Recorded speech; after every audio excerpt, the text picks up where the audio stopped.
atsiveria dangus, kur mes galime patirti daug palaimų, mes galime patirti ramybę ir džiaugiamės, kad galime būti kartu. Galbūt kas nesupranta, tai prisėstų prie vertėjų, jeigu norėtų. Brangus broliai ir seserys, noriu pasisveikinti su jumis Šventojo rašto eilute, apaštalo Pauliaus žodžiais iš laiško Kolosiečiams 3 skyriaus. Iš laiško Kolosiečiams 3 skyriaus, kur jisai sako, jūsų širdyse teviešpatauja Kristaus ramybė. Ne tik užeina į svečius, ne tik, kad apsigyvena, bet tegul viešpatauja jūsų širdyse, te valdo mus visus Dievo ramybė įvairiausiamis aplinkybėmis ir įvairiose situacijose. Pastorius Bertilas Viklanderis sako, Dievo teikiama ramybė nepriklauso nuo išorinių aplinkybių. Užuot sviravusi priklausomai nuo to, kas vyksta aplinkui, ji yra įsišaknyjusi į saugumo Dieve jausmą. Ramybė yra ramuma, kylanti iš teisingų santykių su Dievu ir arba žmonėmis. Tokia yra Dievo duodama ramybė. Mes turbūt visi pripažinsime, kad jaučiamės laimingi, kai esame mylimi, kai esame suprasti, sveiki, kai turime duonos kasdienės, kai viskas gerai mūsų artimiesiems, kai Evangelija prisibeldžia į žmonių širdis, kai nėra persekiojimų, kai taikus dangus virš mūsų galvos ir dar daugelį dalykų padaro mus laimingus. Tačiau mes gyvename dar nepažadėto, dar negyvename pažadėtoje žemėje, dar negyvename danguje, negyvename rojuje. Ir labai dažnai mūsų dienos vingiuoja dykumos keliais ir takeliais. Įdomu, pastorius Čarlzas Sperdžianas kartą yra pasakęs, dėl tikėjimo dykuma gali tapti dangaus priemiesčiu.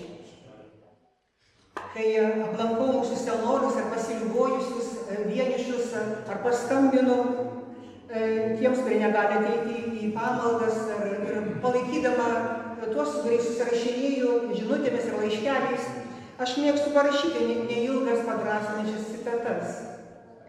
Ir taip pat ir šitą.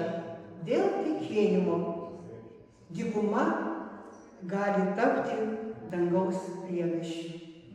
To ir linkiu, brangus broliai ir seserys, visiems. Šiandieną pastorius Deividas paprašė, kad pakalbėčiau, pasidaryčiau Dievo žodžiu, taigi ir pakalbėkime.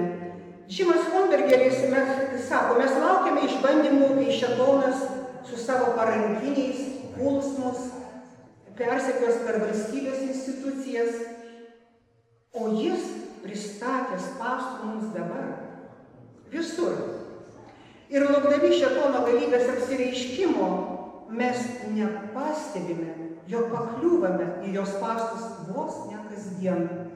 Dabar, kai persekiojimų dar nėra. Čia citatos pabaiga. Pamenate, mes esame kalbėję apie įvairius spąstus, piktojo paspendžiamas pinklės, krikščionio kojoms, krikščioniškame kelyje. Mes pamenate, kalbėjome apie dvilypį gyvenimą, apie dvilypio gyvenimo spąstus arba kreivų akių spąstus, kai žvilgsnis ne tik nukrypsta, bet tiesiog apsistoja ties Dievui nepatinkančiais, Dievą žeidžiančiais, Dievo dvasią liūdinančiais dalykais, nuodėmingais dalykais. Apie tai mes kalbėjome. Mes kalbėjome apie įpročių spąstus. Kai pavojinga nekeisti įpročių, kuriuos mes jau žinome, kad jie yra netinkami, negeri, kad juos reikėtų palikti. Ir tie netinkami įpročiai gali žaisti mūsų artimuosius ir gali mus tiesiog ir pražudyti. Mes turėtume apie tai pagalvoti. Mes taip pat kalbėjome apie vienus baisiausių spąstų - priklausomybės nuo Dievo praradimą. O šiandieną mes šiek tiek pasvarstykime temą, kurią esame jau kalbėję pagal 1 Korintiečiams 10 skyrių, 12 eilutę, pamenate, ten parašyta, 1 Korintiečiams 10:12, mes tą kartą šitą raštą vietą citavome. Apaštalas Paulius sako, mums visiems, kas tarėsi, stovys, težiūri, kad nenupultų. Ką reiškia težiūri? Tai, kad mes nuolat turime budėti ir nepaliauti. Svarstydama šitą temą, kai ruošiausi, pagalvojau, kad man gerą įspūdį paliko mūsų jaunųjų pamokslininkų Tado ir Vaido pamokslai, kuriuose jie pabrėžė, kad visų svarbiausia mūsų gyvenime tai likti Jėzuje. Likti Jėzuje. Ir tada visa atrodys pakeliama, įveikiama, tada jo ramybė bus su mumis ir kad labai sudėtingomis aplinkybėmis. Ir kad šitos minties mes dar grįšime. Šiandieną pakalbėkime apie aplinkybių spąstus. Pažvelkime į keletą dalykų, kuriuos supratus aplinkybės nevirs mums pragaištingais spąstais arba pinkeliais. Štai toks neigiamas pavyzdys. Mes jį visi gerai žinome. Judas Iskarijotas. Evangelijoje pagal Joną 13:2. Jono 13:2. Mes skaitome, kad prieš paskutinę vakarienę velnias jau buvo įkvėpęs Simono Judo Iskarijoto Simono sūnaus Judo Iskarijoto širdin sumanimą išduoti Jėzų. Ar matote čia dviejus spąstus paspęstus Judui, Kristaus mokiniui? Pasinaudojęs nenugalėtą Judo ydą, tai yra godumu pinigams, ir sukūręs aplinkybės tam godumui patenkinti, šėtonas pražudė Judą. Kas įkvėpė Judui piktą sumanimą? Parašyta velnias. Kam leidžiame mus įkvėpti? Tai čia rimtas įspėjimas. Žinodamas mūsų silpnybės, mūsų nenugalėtas ydas, šėtonas tam tikromis aplinkybėmis gali panaudoti mus piktam arba mūsų pačių nepalaimai. Yra apie ką susimastyti. Žinodamas mūsų silpnybės, mūsų nenugalėtas ydas, šėtonas tam tikromis aplinkybėmis gali panaudoti mus piktam arba mūsų nepalaimai. Dabar teigiamas pavyzdys – tai reformatoriai. Mes turime nuostabią knygą, ypatingą knygą, tai Didžioji kova. Manau, kad visi ją perskaitėme ne vieną kartą. Patarčiau vis grįžti prie jos ir vis patyrinėti. Ir štai šitoje knygoje pranašystės dvasia rašo: jeigu reformatoriai pasiekę tam tikrą sėkmę būtų pradėję taikstytis prie laiko ir aplinkybių, kad garantuotų savo pasaulio malonę, jie būtų išdavę Dievą ir savo idealus ir kartu sužlugdė visą reikalą. Šis kilnių reformatorių patyrimas moko ateinančius amžius. O dabar žiūrėkit, kokia svarbi mintis. Šėtono būdai, kuriais jis kovoja su Dievu ir jo žodžiu, nepasikeitė. Dabar, kaip ir 16 amžiuje, jis ryžtingai siekia, kad žmonės savo gyvenime nesivadovautų šventuoju raštu. Atminkime tai kasdien. Ir šitą šėtono klastą, čia citatos pabaiga, šitą šėtono klastą gerai suprato Martinas Liuteris.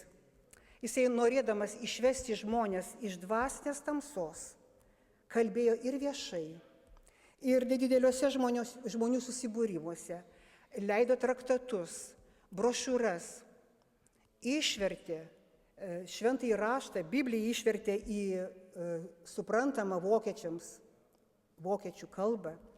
Ir kartą Liuteris pasakė, šėtonas bijo plunksnos.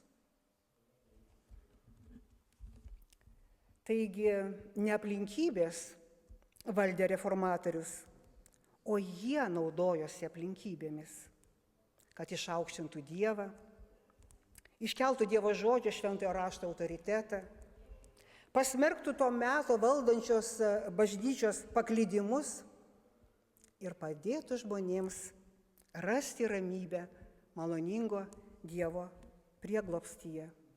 Tokie buvo reformatoriai. Ir mes žinome, kad ir Martinas Liuteris, ir kiti reformatoriai mokėsi iš bibliniais laikais gyvenusių tikėjimo vyrų. Pažvelkime į Psalmę 5, kas ten parašyta, Psalmė 5:4. Skaitydami šitą rašto vietą mes suprasime, kad Dovydas rašo apie savo troškimą ir pareigą kiekvieną rytą leisti su Dievu. Skaitome šitą rašto vietą. Psalmė 5:4. Viešpatie, auštant tu girdi mano balsą, auštant kreipiuosi į tave maldą ir laukiu. Kituose vertimuose parašyta, auštant kreipsiuosi į tave viešpatie ir žvelgsiu aukštyn. Turbūt suprantame, jei savo dienos nepradedame žvelgdami aukštyn, tai netrukus žiūrėsime žemyn. Dovydas suprato, kaip svarbu kiekvieną rytą pradėti Dievo pagarbinimu ir imti į rankas rašytinį, plunksną parašytą Dievo žodį, kurį taip brangino reformatoriai. Ir ugdyti šį įprotį, kuris kartais atrodo pareiga, bet pareiga tai aukso vertės variklis, kuris stumia ir traukia per pūgą ar lietų, kai apsninga kelio rodyklės, kai jausmų degalų nelieka, pareigoje aš matau Dievo dvasios galią. Veikia ji, kai patys savęs įveikti negalim. Pareiga tai aukso vertės variklis. Ir Artūras Štelė, puikus pamokslininkas ir teologijos daktaras, jisai sako, kasdien įsipareigokime leisti laiką su Jėzumi. Net jei turime kalnus rūpesčių ir juo labiau, jei turime tiek daug tų rūpesčių, raskime kasdien laiko pabūti su Jėzumi. Ir tai yra iš tikrųjų vienintelė apsauga mūsų krikščioniškame kelyje. Sudėkime visus esamus ir numanomus rūpesčius prie Jėzaus kojų, į jo rankas atiduokime ir ką jis padarys? Jis pasirūpins. Kartą vienas valstietis airis, eidamas kaimo vieškeliu, nešėsi namo nemažą maišą bulvių. Jį pasivijo vežimu važiavęs žmogus ir pasiūlė pavežėti. Žmogus su maišu įsiropštė į vežimą ir atsisėdo, tačiau sunkų maišą tebelaikė ant kelių. Kai vežimo šeimininkas jam pasiūlė pasidėti maišą šalia, šis atsakė, dėkui, sere, bet nebenoriu tamsos daugiau trukdyti. Jūs pavežėkite mane, o aš maišą ir pats kaip nors palaikysiu. Ar kartais taip nesielgiame ir mes? Ir tai nėra lengva iš tikrųjų atiduoti kažkam savo rūpestį arba nemokame. Kai neišleidžiame iš savo rankų, iš savo širdies, kaip sakant, sunkumų ir bėdų, nepavedame Dievui nuo to ir dėl to senka mūsų dvasinės jėgos. Pagalvokime apie tai. Tos naštos, kurios neatiduotos Dievui, jos sekina mūsų dvasinės jėgas. Tiesiog įveja baimę ir pavagia ramybę.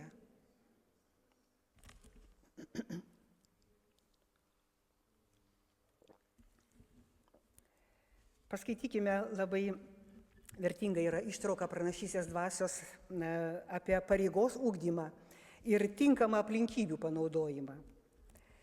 Labai gražiai jinai sako, besikeičiančios aplinkybės, su kuriomis kasdien susiduriame, yra skirtos mūsų tikėjimui išmėginti ir parengti mus rimtesnėms užduotims. Laikantis teisingo principo kasdieniuose reikaluose, protas įpratinamas pareigos reikalavimus kelti aukščiau už malonumus ir polinkius. Paskaitysiu šitą sakinį dar kartą. Kai mes laikomės teisingo principo kasdieniuose reikaluose, paprastuose kasdieniuose reikaluose, būname sąžiningi, tai tada mūsų protas įpratinamas pareigos reikalavimus iškelti aukščiau negu malonumus ar kokius mūsų polinkius ar įpročius. Ir va šitaip išdrausmintas protas tada jau nebesvyruoja tarp gėrio ir blogio, tarytum neandrės linguojančios vėjyje. Jis lieka ištikimas pareigai, nes yra išsiugdęs ištikimybės ir teisingumo įpročius. Čia citatos pabaiga. Kokia reikšminga mintis. Ir aišku, mums ne visada lengva, bet netikėtomis, sunkiomis aplinkybėmis ir tam tikromis situacijomis būtų protinga pagalvoti apie štai ką. Rašo Džeimsas Pakeris, jo yra nuostabi knyga Pažinti Dievą. Jis sako, protinga pagalvoti, kad Dievas per aplinkybės savo išmintimi daro mums kažką, ko mes dar nepatyrėme.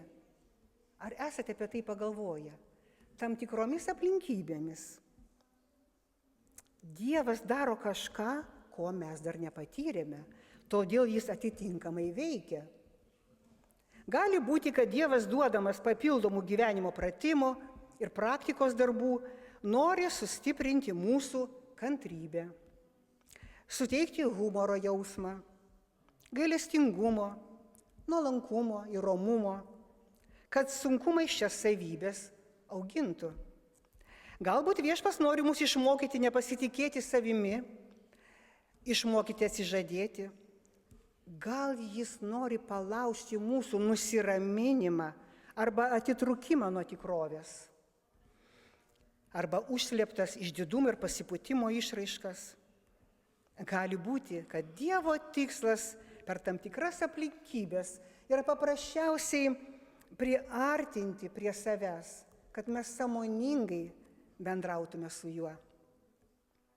O gal Dievas rengia mus tam tikrai tarnystei, apie kurią dabar net nenumanome. Todėl bet kokiomis aplinkybėmis pasitikėkime Dievu. Tai Dievas veikia. Dabar žiūrėkit, grįžkime prie minties, kad svarbu likti Jėzuje ir kad derėtų palaikyti nuolatinį ryšį su juo. Kai buvau 12 ar 13 metų, girdėdama, kaip pastorius vis pabrėžia, kad reikia turėti ryšį su Dievu, susirūpinau. Aš iš tikrųjų labai susirūpinau. Man buvo 12-13 metų. Aš pamenu, kaip mane graužė rūpestis. Ir tada aš paklausiau pastoriaus, kaipgi galiu nuolat turėti ryšį su Dievu. Ašgi negaliu nuolatos melstis. Man reikia mokytis, lankyti mokyklą, ruošti pamokas. Ir mamytei padėti namuose, mes 4 vaikai, aš vyriausia buvau, dar mano sesutės mažutės buvo. Ir pamenu, kaip šiandien pamenu, geranorišką pastoriaus veidą. Jisai šypsodamas pasakė, kad ryšį su Dievu galime palaikyti melsdamiesi rytą, vakarą, ar bet kurią dienos valandą pasikalbėdami su Dievu, bet ir ne tik melsdamėsi, bet ir giedodami, ir skaitydami šventąjį raštą, ir dvasinės knygas, ir visą tai apmastydami, ir pasakodami kitiems apie rūpestingą Dievą, ir darydami gerą jo vardan, ir dalytis geru. Čia tiesiog aš praplėčiau esmę to, ką man tada pasakė pastorius. Ir aš pamenu, aš tiesiog nušaliavau, linksma, sužinojus atsakymą. Kai pradžioje pasakiau, kad man patiko svarbus mūsų jaunų pamokslininkų teiginys, jog turime likti Jėzuje, aš prisiminiau 3 rašto vietas, kurios yra tarsi palaimingas ratas. Tai pamenate 1 Jono 1:1 pasakyta, kad Jėzus yra žodis. Jono 15:4,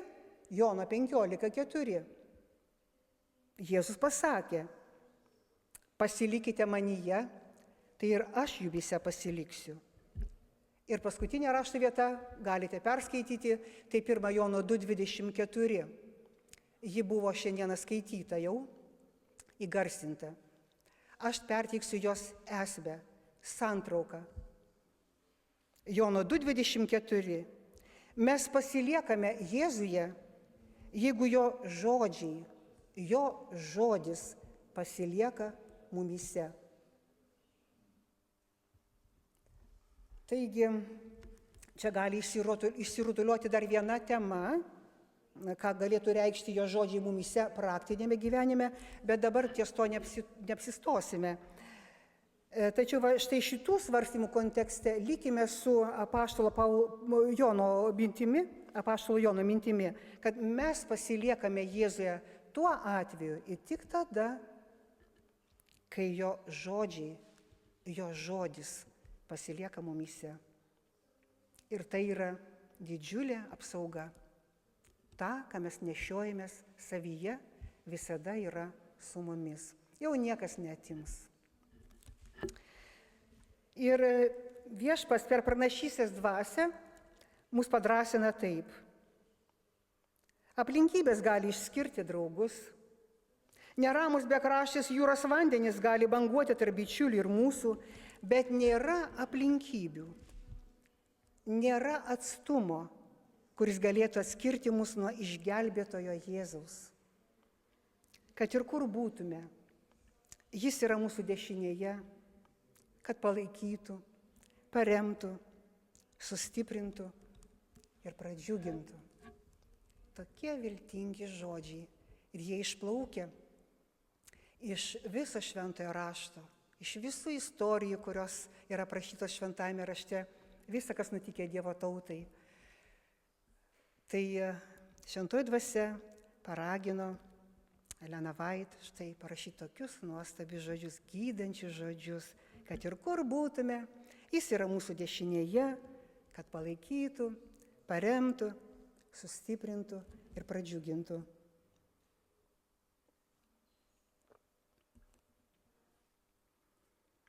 Ir kągi, padarykime išvadas iš to, ką mes dabar apsvarstėme. Pirmiausia, svarbu, jog visada budėtume, bijodami, kad šėtonas kebliose situacijose arba tam tikromis sunkiomis aplinkybėmis nepasinaudotų mūsų blogais įpročiais ar ydomis, kad mes neišduotume viešpaties. Pagalvokime apie šitą dalyką. Taip pat padarykime išvadą, kad Jėzus liktų mumyse per jo žodį, veiktų mumyse ir per mus. Ir paskutinį dalyką, kad Dievo ramybė, pranokstanti viską šiame gyvenime, šiame pasaulyje, nesvyruotų mumyse, kai keičiasi aplinkybės, o būtų įsišaknyjusi Dievo saugumo jausme. Kad neprarastume tikėjimo, jog Dievas viską valdo. Pamenate, Psalmė 103 parašyta, jo karališka galybė viską valdo. Te laimina Viešpats, kad neprarastume tikėjimo, jog Dievas viską valdo, visko rūpinasi, myli ir ugdo mus per įvairias aplinkybės. Na ir visą tai prisimenant, aplinkybės nevirs spąstais. Ir mes nesuteiksime progos šėtonui piktai džiūgauti. Verčiau tesidžiaugs dangus,